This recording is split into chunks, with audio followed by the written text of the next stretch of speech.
fourth and seventh period. Let's see. So Kip and Molly went back to the house, and Molly is trying to get Master Windsor to leave the house with his family. Master Windsor did not answer, but she could see in his face that he did know.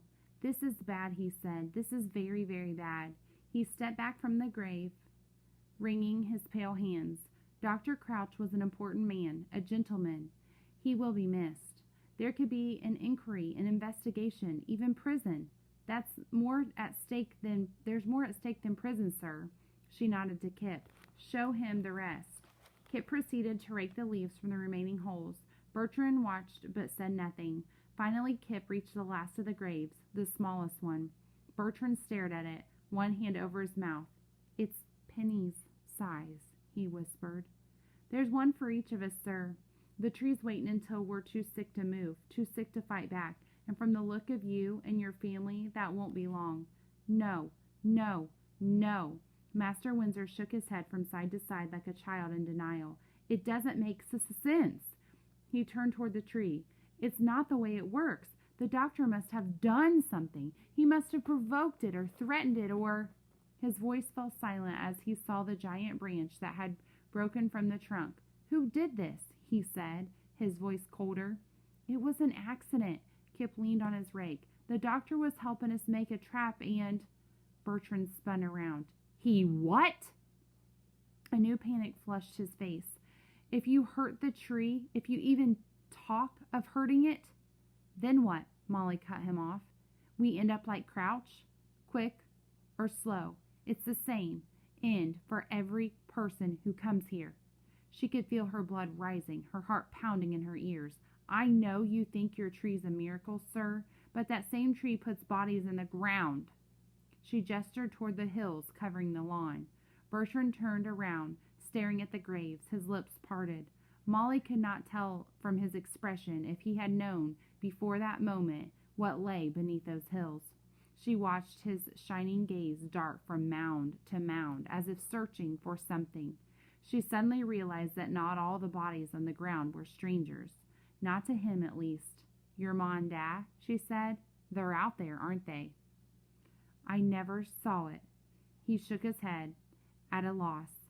"On the night when it happened, I was in my room. I remember hearing my parents arguing in the hall. My father had changed his mind about the tree. He thought it was making us sick somehow. He wanted to cut it down or poison it. I don't remember. But what I do remember is the storm." He set his jaw. There was no rain or thunder, only wind. It shook the entire house, like it was inside the walls. I could hear my father shouting downstairs, and this inhuman sound like someone or something was down there with him. My mother came into my room. Her eyes were so frightened. She pulled me from bed and told me to run and never come back. I was young. I didn't know what to do. His voice was shaking, but not with fear. She helped me climb through the window, and I fell to the ground. I called to her to jump, but she was gone. He stared into the empty air, his dark eyes shining. Molly at once recognized the horror on his face. It was the expression she had worn when her parents pushed her onto the lifeboat and disappeared. It was the shame of someone who had survived. She cleared her throat. "If you hadn't run, you'd be buried there with him," she said. "Your ma, she wanted you to live. To eat and sleep and breathe and laugh. To meet your wife. To have your children. Running's not a bad thing, sir, so long as you're running towards something good." Bertrand's face crumbled. He sank to the lawn, his head in his hands. "We can't leave. This house is all I have left. There's no money, no credit, nothing. And Connie? She's too sick to travel." Molly stepped closer. "The creature that buried your folks is coming back, sir. Tonight. It's time to choose." She held out the old key. "You can take this, go back in the house, and wait for your miracle, or you can come with us and live." Chapter 44 is Flight. Molly opened the door to Penny's bedroom. "Are you finished, miss?" "Finished? I've only just started." Penny sat on the floor of her room, an open suitcase before her.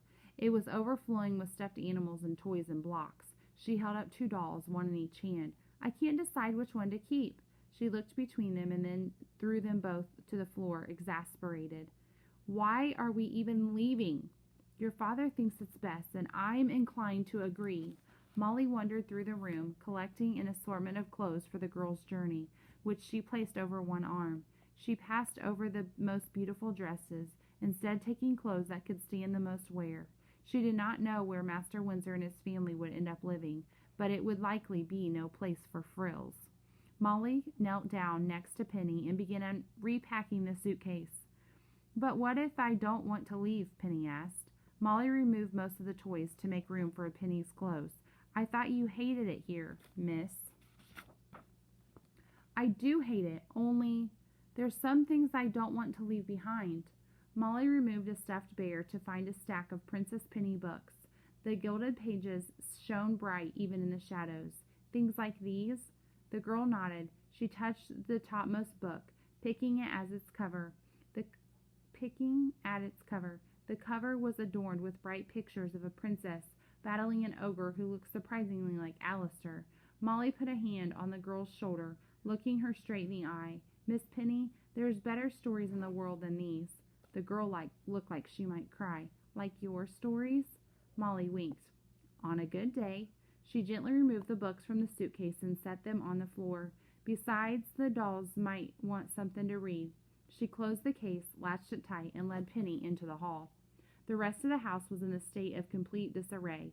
Since deciding to leave, Master Windsor had become a man of pure action, perhaps fearing that if he didn't leave quickly he might lose his nerve. He had spent the last few hours rushing from room to room, collecting what essentials they might be able to fit on their carriage. A reluctant Alistair trailed behind him, helping when necessary.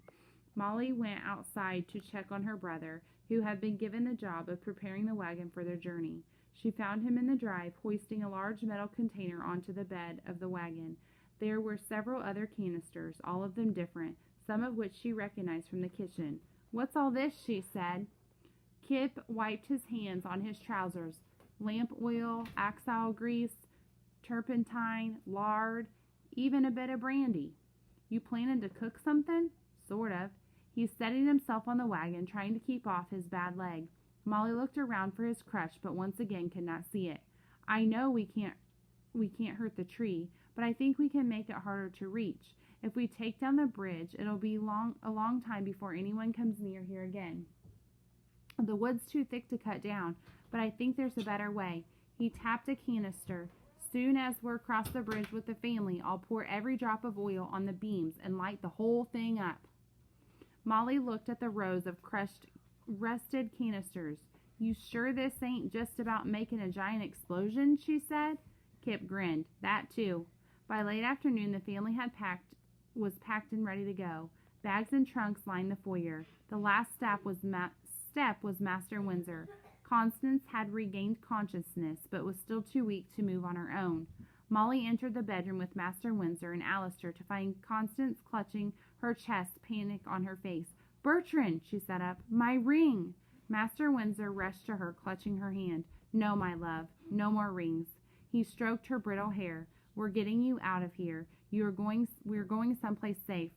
Molly saw Alistair out of the corner of her eye. He was watching his parents, and his usual scornful look had given way to something more complicated.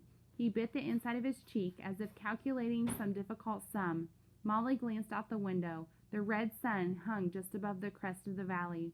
She put a gentle hand on Bertrand's shoulder. "It's nearly sundown." Master Windsor let go of his wife and stood.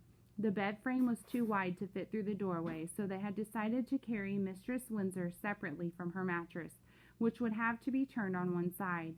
He carefully lifted her into his arms, while Molly and Alistair dragged the heavy feather mattress out onto the hall. Master Windsor walked behind them, whispering to his wife as one might whisper to a child. By the time they reached the foyer, she seemed to have fallen unconscious once more. Bertrand gingerly lowered her onto the mattress, which Molly and Alistair had placed in front of the stairs. Molly helped Bertrand wrap blankets around his wife's frame. "If she doesn't make it," he said, touching her sleeping face. Molly heard the sound of a horse approaching on the drive. "That'll be Kip with the wagon." Bertrand stood up, a suitcase in his hand. He lingered in the middle of the foyer, his eyes drifting from the walls to the windows to the ceiling. One final look at the house he had grown up in. "I don't think I'll miss it," he said. "You'd be surprised," Molly said, but then she added, "That still don't mean you should stay." Bertrand walked to the front door, took the handle, and opened it. "Even, Gardner!" Bertrand let out a small shriek of alarm. Dropping his suitcase, Molly looked up to see two men propped against the doorway. One improbably tall, the other unusually squat, both reeking with the unmistakable odor of the city. Mr. Figg and Mr. Stubbs stepped into the house, eyeing the shocked family. Stubbs grinned. "Going somewhere?" Uh-oh, that's really bad timing. Okay, I'm going to stop there. Chapter 45 is called Unwelcome Guest.